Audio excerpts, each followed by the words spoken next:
पौराणिक कथाओं के अनुसार एक बार भगवान शंकर और माता पार्वती नर्मदा नदी के तट पर बैठे हुए थे। बैठे बैठे वो उबने लगे तो माता पार्वती ने महादेव जी से चौसा खेलने के लिए कहा। महादेव माता पार्वती की बात सुनकर चौसा यानी चौपड़ खेलने के लिए इसका हल निकालने के लिए शंकर महादेव ने आसपास से घास के कुछ तिनके इकट्ठे किए और उससे एक पुतला बना दिया। फिर उसमें जान डालकर उससे कहा, हे पुत्र, मैं पार्वती के साथ चौपड़ खेलूंगा और तुम हम दोनों के खेल के साक्षी बनोगे। खेल के अंत में कौन विजयी होता है, तुम्हें इसका निर्णय करना। उस पुतले से इतना कहने के बाद महादेव और माता पार्वती ने चौपड़ का खेल खेलना शुरू कर दिया। दोनों ने बारी बारी से 3 बार चौपड़ का खेल खेला और संयोग से तीनों ही बार माता पार्वती की जीत हुई। जब दोनों ने खेल खत्म किया और उस पुतले से विजयी होने वाले का नाम पूछा, तो उसने महादेव को इस खेल का विजयी घोषित कर दिया। इससे माता पार्वती को गुस्सा आ गया और उन्होंने उस पुतले को लंगड़ा होने और कीचड़ में पड़े रहने का श्राप दे दिया। माता से श्राप सुनकर उस पुतले ने कहा, हे माँ, मैंने इस खेल का गलत निर्णय अपने अज्ञान के कारण लिया। मैंने किसी गलत इरादे से यह निर्णय नहीं लिया, कृपया मुझे क्षमा करें।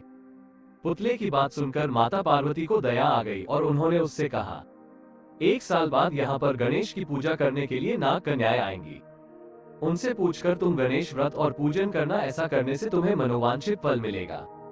इतना कहकर माता पार्वती और महादेव वहां से वापस कैलाश की तरफ चले गए।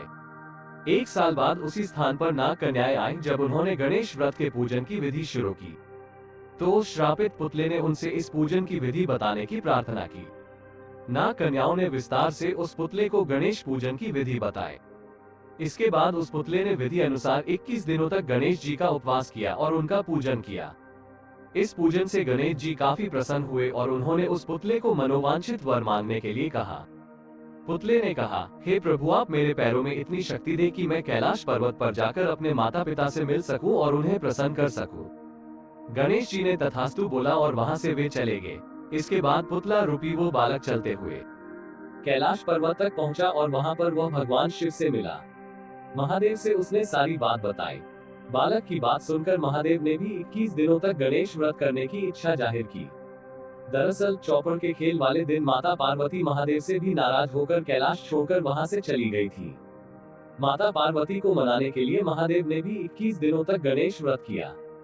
ऐसा करने से माता पार्वती 21वें दिन कैलाश पर्वत वापस आ गई और उनके मन में महादेव के लिए जो नाराजगी थी वो भी खत्म हो गई।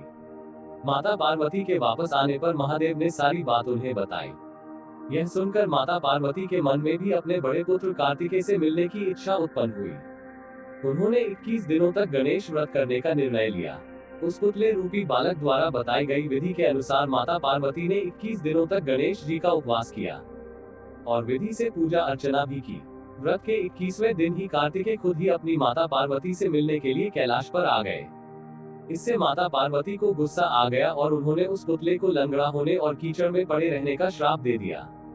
माता से श्राप सुनकर उस पुतले ने कहा, हे माँ, मैंने इस खेल का गलत निर्णय अपने अज्ञान के कारण लिया। मैंने किसी गलत इरादे से यह निर्णय नहीं लिया, कृपया मुझे क्षमा करें। उस पुतले से इतना कहने के बाद महादेव और माता पार्वती ने चौपड़ का खेल खेलना शुरू कर दिया। दोनों ने बारी बारी से 3 बार चौपड़ का खेल खेला और संयोग से तीनों ही बार माता पार्वती की जीत हुई। जब दोनों ने खेल खत्म किया और उस पुतले से विजयी होने वाले का नाम पूछा, तो उसने महादेव को इस खेल का विजयी घोषित कर दिया। पुतले की बात सुनकर माता पार्वती को दया आ गई और उन्होंने उससे कहा, 1 साल बाद यहाँ पर गणेश की पूजा करने के लिए नाग कन्याएं आएंगी। उनसे पूछकर तुम गणेश व्रत और पूजन करना, ऐसा करने से तुम्हें मनोवांछित फल मिलेगा।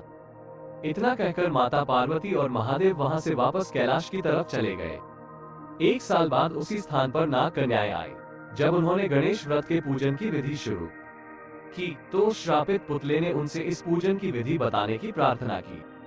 पुतले ने कहा, हे प्रभु, आप मेरे पैरों में इतनी शक्ति दे कि मैं कैलाश पर्वत पर जाकर अपने माता पिता से मिल सकूं और उन्हें प्रसन्न कर सकूं। गणेश जी ने तथास्तु बोला और वहां से वे चले गए।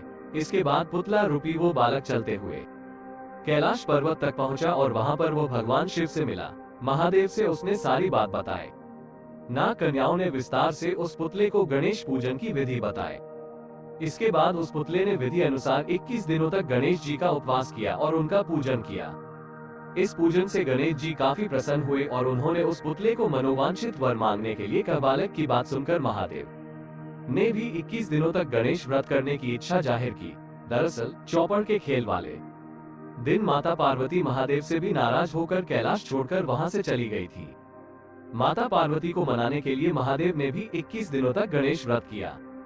ऐसा करने से माता पार्वती 21वें दिन कैलाश पर्वत वापस आ गई और उनके मन में महादेव के लिए जो नाराजगी थी वो भी खत्म हो गई। माता पार्वती के वापस आने पर महादेव ने सारी बात उन्हें बताई।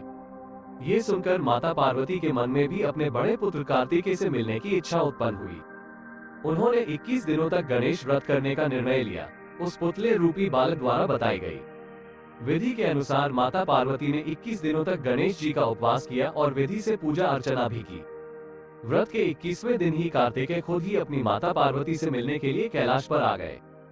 आगे चलकर इस कथा और व्रत के बारे में कार्तिकेय ने विश्वामित्र जी को भी बताया।